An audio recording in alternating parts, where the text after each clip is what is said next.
Live news, खबर तो पक्की है। नमस्कार, मैं शंभू कुमार, आप देख रहे हैं लाइव न्यूज। ये गर्दनी बाग है, आप देख रहे हैं गेस्ट को होस्ट बनाया, मतलब है जो ये लेक्चरर हैं, फैकल्टी हैं, ये गेस्ट के रूप में कॉलेज में है और उनकी डिमांड है कि मैं कब तक गेस्ट के रूप में काम करूंगा और मुझे परमानेंट जॉब दिया जाए। होस्ट की बात कर रहे हैं, कौन बात करेंगे, कौन से बात करेंगे? आप बात करेंगे, ठीक है। मेरे साथ मैं, क्या नाम है ma'am? Doctor Swastika. Doctor Swastika, नहीं मैं बोलिए, क्या डिमांड है सरकार से आपकी? पहले हम लोग चाहते हैं, हम लोग इंजीनियरिंग कॉलेज में गेस्ट असिस्टेंट प्रोफेसर हैं। लोग इंजीनियरिंग कॉलेज में हैं? हाँ, इंजीनियरिंग में है, कुछ पॉलिटेक्निक में है। हमने बीटेक, एमटेक, पीएचडी करने के बाद 14 साल 17 साल एक्सपीरियंस होल्डर्स हैं और ऐसे अब कोई सबसे इससे ज़्यादा बड़ी कोई डिग्री नहीं है जिसे हमने पाने में कोई चूक की। हमने कभी भी कोई एग्ज़ाम हो बीटेक के पहले उसको क्लियर किया, फिर बीटेक किया, फिर एमटेक के लिए एग्ज़ाम क्लियर किया, फिर एमटेक किया, फिर पीएचडी में बहुत सारे पेपर्स दिए और बच्चों के सामने डेली हम लोग अपने आप को प्रूफ कर रहे हैं। और इतने सारे एक्सपीरियंस लेने के बाद हम लोग इस तरह से धरना करेंगे बिहार में, ये बिहार के लिए बहुत शर्म की बात है। ये बिहार के लिए बहुत शर्म की बात है कि हम लोग बिहार में रहकर बेरोजगार हो रहे हैं।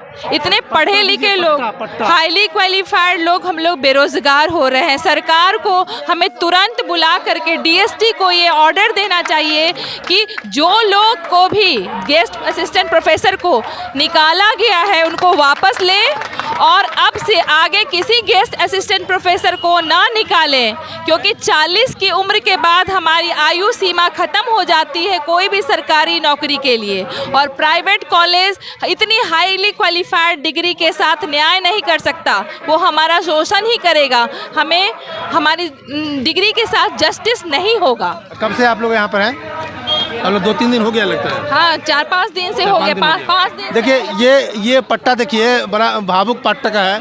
इसमें लिखा हुआ है जवानी दिया पॉलिटेक्निक इंजीनियरिंग में को बुढ़ापा को क्या कहाँ जाएंगे। सही बात है, जो इतने डिग्री होल्डर होने के बावजूद जब पीएचडी कर लिए, डॉक्टरेट कर लिए, पहले लोग एमए जब करते थे ना तो लोग गांव के लोग देखने के लिए आते थे कि कौन बनना फलना एमए किया है। यहाँ पीएचडी है, डबल पीजी है और एमटेक है, बीटेक है, जो भी आपको डिग्री चाहिए 100 डिग्री है। लेकिन सरकार के पास इतनी वैकेंसी नहीं है इन लोगों के जॉब पे रखें, इन लोगों को परमानेंट जॉब रखें। वाकई में ये लोग दूसरा काम भी नहीं कर सकते हैं, ना लेबर का काम कर सकते हैं, ना कूली का काम कर सकते हैं। ये काम करेंगे शिक्षा देने का काम है। और शिक्षा का स्तर पूरे इंडिया में जो शिक्षा का स्तर बिहार का है वो सबसे निचले पैदान पर बिहार का शिक्षा का स्तर है। जब तक इन लोगों के प्रॉपर वे में जॉब नहीं दिया जाएगा तो बिहार का एजुकेशन सिस्टम कैसे सुधरेगा? और जब तक एजुकेशन सिस्टम नहीं सुधरेगा तो बिहार का क्राइम रेट भी इस तरह से ही बढ़ते रहेगा, क्योंकि क्राइम रेट में आपका बिहार पूरे इंडिया में सेकेंड पोजीशन है यूपी के बाद।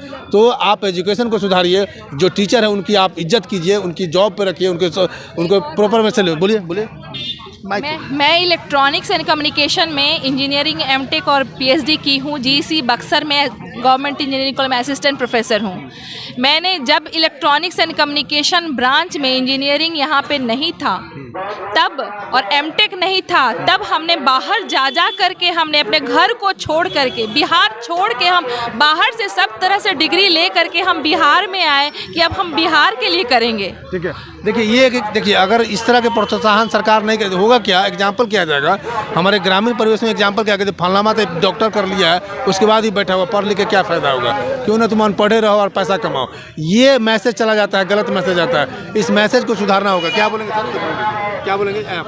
पूरे बिहार में सर सरकारी 46 पॉलिटेक्निक कॉलेज और 38 इंजीनियरिंग कॉलेज है। उस सब का मान्यता एआईसीटी के द्वारा होता है और उस एआईसीटी के मापदंड को फॉलो करते हुए हमारी रिक्रूटमेंट हुई।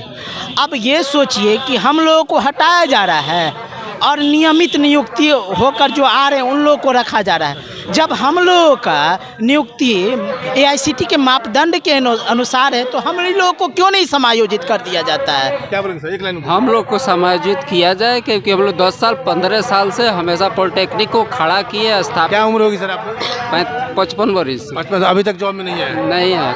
कैसे परिवार चल रहा है?